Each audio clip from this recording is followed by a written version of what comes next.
Turning 50 is no ordinary birthday. As I was approaching this milestone year, I wanted to incorporate 3 key elements. A marathon, it had to be at the peak of the world, and also to support a cause. I actually found an event that incorporated all of my needs. Mount Everest Marathon. This organization's mandate is for health and education. Every runner raises funds and they decide how they want to be allocating the money. You may know that Nepal is the home to Mount Everest, but what you may not know is that it is among the 5 poorest countries in the world. The average annual income is $200 US.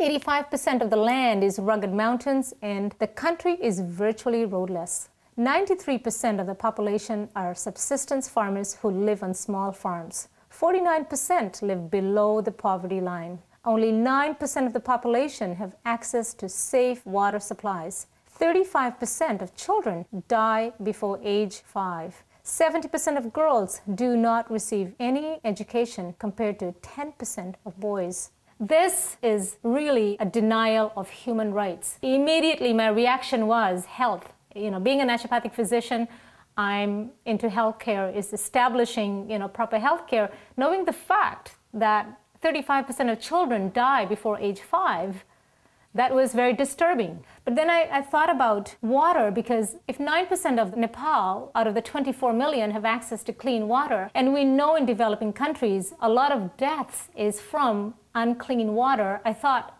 I should really be focusing on the irrigation.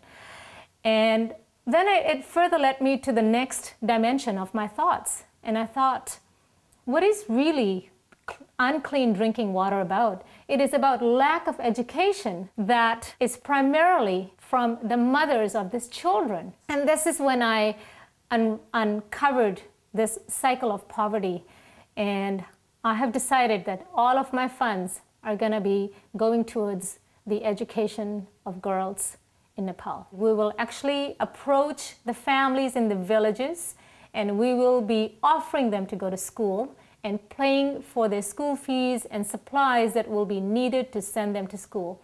And this is going to be 100% of the funds. I am subsidizing my own trip and paying for all my expenses. It is in the Guinness Book of Record as the highest and the toughest marathon. It's every 2 years, and competitors from all around the world compete for one of the 75 available spots. After 35 marathons and triathlon distance, I was very much interested in challenging myself to another level, as in an endurance challenge of your body and mind. It is 42 kilometers. It starts at the base camp at 17,000 feet. Average temperature is about -20. And unlike any other marathon, where the runners actually scale back for their training about 3 weeks before the race, because they're actually resting their body, in this marathon, you are trekking for 6 hours a day for 16 days to get acclimated to 17,000 feet, where the oxygen is half the level as it is at sea level. Physiologically, your body likes 1,000 feet per day. Your winds could be up to 100 miles an hour at the start line. We'll be sleeping in tents, thermal rest, porridge and tea for breakfast. Mostly vegetarian rice and dal would be our meals.